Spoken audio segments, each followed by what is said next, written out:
Hello, my name is Susan Burgess. I am the coordinator for the Devotional project at Sasdac. Now we'll be hearing from some of the people who shared their stories to be used as devotionals. Here we have Nina Palivela with us. Nina is in college and she's also active in church by participating in praise team, and she sings special songs. Nina, welcome and thank you for being here. My first question for you is, why is it important to write and read stories written by others?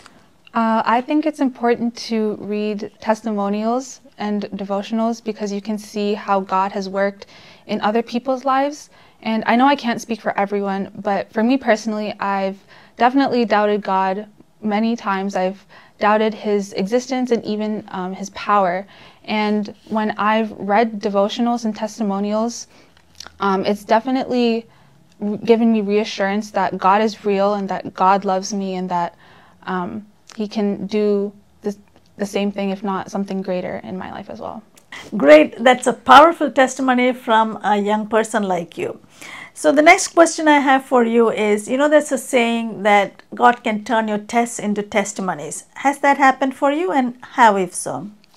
Yeah, it's definitely something that's happened multiple times in my life, and I believe that through hardships, through ups and downs, specifically through downs, I believe that God's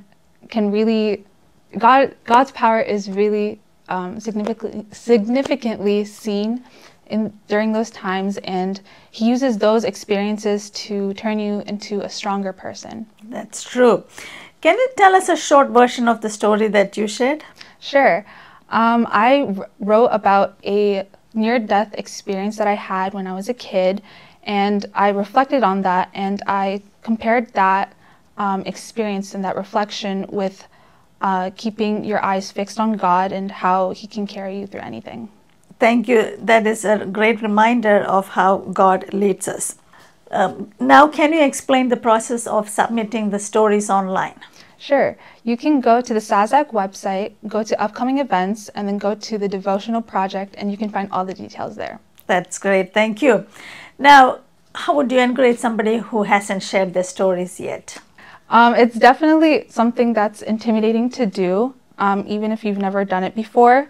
I would say that you have a lot of support on your side and that you should share your story and that you're never too old or too young to share your story, and you may not even know how big of an impact you can have on others. That is very true. You're never too young or never too old, never too qualified or unqualified, because we've had kids as young as 7 years old share their stories. Some of them wrote it on paper, some of them just called me on the phone and we talked for 2 hours and they shared their stories. But young people like Nina, who are able to use the computer and write it online, can do that. But don't let anything hold you back, right? Mm-hmm. Thank you, Nina, for sharing your story and being here. God bless you. We just heard from someone who shared their story for the Devotional project at Sasdac. I'm happy to say that we have enough stories for this year, 2023. And I want to thank everyone who participated.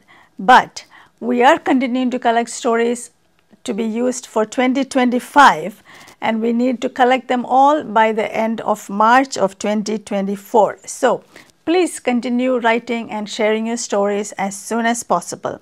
Thank you and God bless.